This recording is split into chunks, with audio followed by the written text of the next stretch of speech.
2023 കേരളത്തിലെ അന്താരാഷ്ട്ര ചലച്ചിത്രമേളയിൽ സുവർണ ചകോരം നേടിയ ചിത്രം ഏത്? Evil does not exist, Japanese ചിത്രം. മികച്ച സംവിധായകനുള്ള രജത ചകോരം നേടിയതാര്? ഷോക്കിർ ഘോലിക്കോവ്, ചിത്രം സൺഡേ. മികച്ച ഏഷ്യൻ ചിത്രത്തിനുള്ള നെറ്റ്പാക് പുരസ്കാരം നേടിയ ചിത്രം ഷോക്കിർ ഘോലിക്കോവ്, ചിത്രം സൺഡേ. മികച്ച നവാഗത സംവിധായകനുള്ള രജത ചകോരം നേടിയതാര്? ഫാസിൽ റസാഖ്, ചിത്രം തടവ്.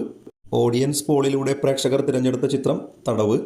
ഇന്ത്യയിൽ നിന്നുള്ള മികച്ച നവാഗത സംവിധായകനുള്ള KR മോഹനൻ പുരസ്കാരം നേടിയത് ഉത്തം കമാട്ടി, ചിത്രം കറുവാൾ. മികച്ച മലയാള ചിത്രത്തിനുള്ള നെറ്റ്പാക് പുരസ്കാരം നേടിയ ചിത്രം ആട്ടം. മലയാള സിനിമയിലെ നവാഗത സംവിധായകർക്ക് നൽകുന്ന ഫിപ്രസ്കി പുരസ്കാരം നേടിയത് ശ്രുതി ശരണ്യം, ചിത്രം B32 മുതൽ 44 വരെ. 2023 കേരളത്തിലെ അന്താരാഷ്ട്ര ചലച്ചിത്രമേളയിൽ ലൈഫ് ടൈം അച്ചീവ്മെന്റ് പുരസ്കാരം നേടിയതാര്? Christoph Zanussi.